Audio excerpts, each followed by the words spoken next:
they won't have to take time to interview Mike McCarthy, at least not for the next week, because the Cowboys reportedly have denied the request from the Bears to interview Mike McCarthy just 2 days after Jerry Jones said, if you want to talk, go talk. I want people who want to be here. Well, what he didn't say is you can go talk. They just can't talk to you. The Bears can't talk to you. And if they're keeping him, fine. If this is part of an effort to get his contract nailed down and they know they want him, fine. If this is part of the Jerry Jones game show, reality show, you'll find out my answer at halftime of the Eagles-Packers playoff game, I'm not good with that. If they don't keep Mike McCarthy now, it's a bullcrap move to not let him go talk to the Chicago Bears. And we're just clinging to our contractual rights for the next week because we can. That's BS. If they don't keep him, that's BS, especially if the ship moves on without McCarthy and it blows his opportunity to land with the Bears. If they're trying to do this so we don't want him, but you don't get him, that's messed up if that's what's happening. And I can't rule it out until we know whether or not they want it. No, you're right about that. I don't know. That would be a horrible look for them. I mean, people like you and I think, will just absolutely go after them and say how unethical that was if they do move on. That's for sure. And, yeah, there's been a lot of, that's the second BS. I want to throw a challenge flag on the Jones family, all that here in just the last few days. Right? Oh, yeah, we'll let them interview. Yeah, we want people that want to be here. I know I'm paraphrasing a little bit. Well, he wanted to be here. He didn't want to be on a lame duck contract. He's already said he wanted to be here. Now, Jerry, do you want him to be here? That's the problem. Stop deflecting. That's the problem there. And then, then 2 days later to block them there, I don't know what they're doing there. It seems like always, just like with everything else with the Cowboys, they're dragging their feet and they're trying to, we think if we do this might get them to ask for less money or whatever. Is it a negotiating ploy? I don't really know, but those are the things that pop into my head because of their history and the way they've handled things, that's for sure. No, you're right. You're right, because it's easier to negotiate the contract that you want to give Mike McCarthy when he doesn't have an option behind door number 2. And I think what they're trying to do, this may be the answer. It might not be we're definitely keeping him or we're definitely not. It might be we still want to take full advantage of our opportunity to negotiate a contract with him, and his leverage isn't the same as it would have been. I think that's the answer. He has more leverage if he's able to go start talking to other teams and he gets an idea there's a team that's out there that wants to hire him, whether it's the Bears or the Saints or the Jets or the Jaguars or maybe even the Raiders. This guy's a proven commodity as a head coach. He's won a Super Bowl. He's got a very good regular season winning percentage. He would be an attractive option. 12-5, 12-5, 12-5.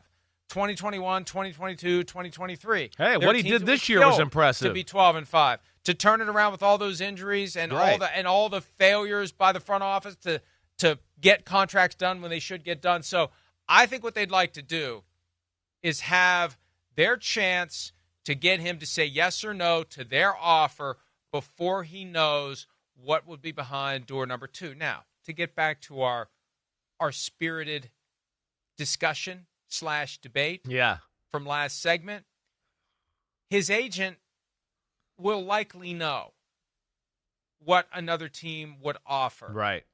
And will likely have a feeling as to whether or not another team might want to seriously explore hiring Mike McCarthy. But if you slam the door on interviews, he's only focusing on negotiating with the Cowboys. Let's get this done or not get it done. So he's going to have to slam the door in Dallas and not know whether or not another door is going to open. And I think that's one of the reasons why coaches don't become free agents. You don't want to give up the bird in the hand because you don't know if there's going to be another bird in the bush. Forget 2. You don't know if there's going to be 1. You don't know if there's going to be 10. You don't know what's out there, and you're walking away from one of only 32 jobs in search of another, and the music might stop, and you're ass sitting in a chair. Yeah, no, it's a weird situation. It's a weird situation where he's got to put pressure on the Cowboys a little bit because of the position they've put him in here. So, yeah, I mean, hey, listen, again, a guy that knows the NFL, and I know you know too. I mean, that and the Bears request and all that, there's definitely a part of me that thought, I don't know, is that even real, really? Or was it just like, hey, yeah, the Bears agreed with the agent. We'll do you a favor and request the interview and bring him up here. We're interested a little. We'll talk through it. And if it means sticking to the Cowboys and making their life a little harder too, sure. I mean, that I wouldn't be opposed to that if I was running a football team and I was competing with a team like the Cowboys and all that. I wouldn't. So I wouldn't be surprised if that happened either, and if that continues to happen in this process here. But Mike McCarthy is a damn good football coach. There's no question about that. He does not deserve to be fired by the Dallas Cowboys, in my opinion. You said it right. I mean, he's done well. They've been tough. They've been competitive. They've been one of the better teams in the NFC. Yeah, they've lost a few playoff games that, maybe they shouldn't have lost. And that have been tough, certainly. The Green Bay upsets were big. I don't really think they were better than either one of those 49er teams, so I don't look at that and go, oh, they should have won them. I think those 49er teams were better than those Cowboy teams. So I don't think we should all just look at Mike McCarthy. Now, there were some things done in the game where you might be able to blame Mike McCarthy or whatever else. I understand that. But he's done nothing for me to warrant, me going, oh, Dallas has got to get rid of him. They got to move on. I don't feel that way about this situation at all. Well, there's a question of attention to detail. There's a question of whether or not he's going to take you to the top of the mountain. He did it in Green Bay, but that's been 14 years ago. The reality, though, is there are plenty of other teams out there that would love to show the graphic that we just showed with their team's name at the top. 3 playoff appearances in 5 years, 3 12-win seasons consecutively. Here's my question to you. That's a step up for a lot of these teams looking for coaches. Here's my question to you. Is as good as he is and all that, right?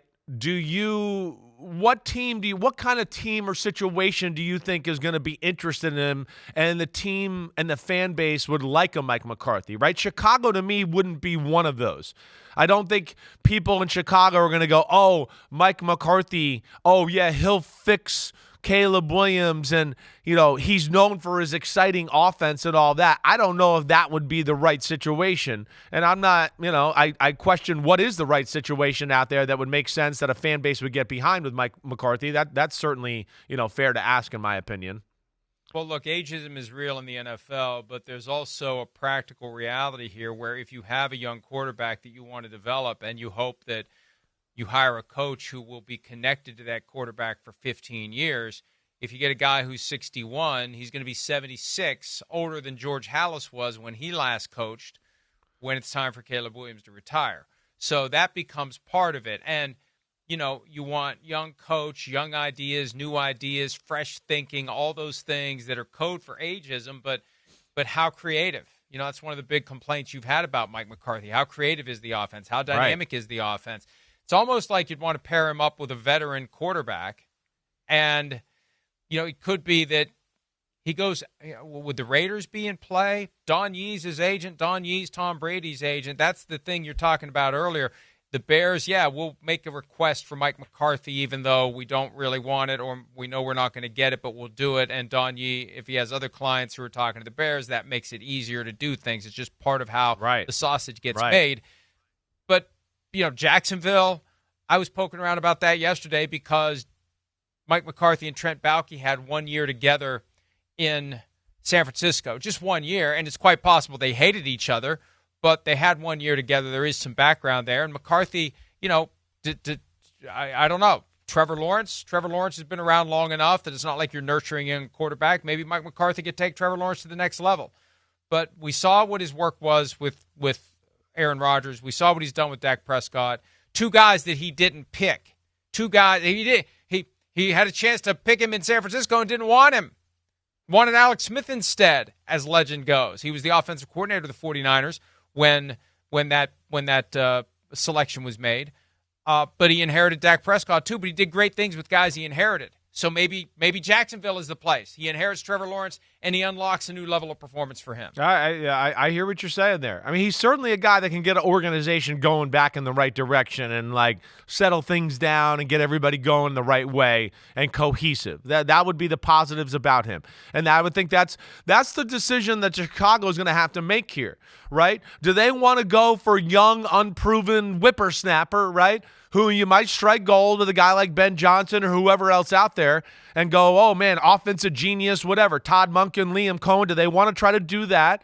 Or do they want to play the angle of maybe not quite the roll of the dice, but the Pete Carrolls, the Mike McCarthys? We know they're proven commodities. We know they're going to know how to coach the football team and do things the right way to a degree, even though it might not be as sexy or as splashy as, some of the other guys. That's the decision they're going to have to make, and that's the struggles I think Ryan Poles and Bears front office people are all going to have to make, and that's going to be the risk of their decision. And that's, to me, really the toughest thing about what they got to figure out here as they go forward.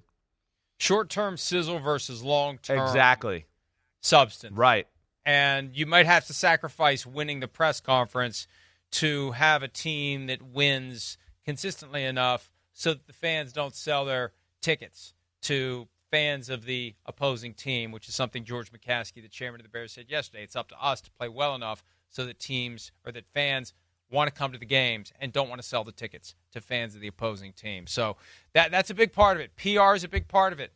Winning the press conference, creating sizzle, taking attention away from the other professional sports teams in the market, that's all part of the game. But winning is the one thing that will ultimately provide plenty of attention for the team. Consistently winning is better than any press conference performance that any head coach ever put on, except for maybe, if you want to crown their ass, Dennis Green, back in 2006, I believe it was. Hi, it's Mike Florio. Thanks for watching PFT on YouTube. Hit subscribe for the latest news and analysis from Pro Football Talk.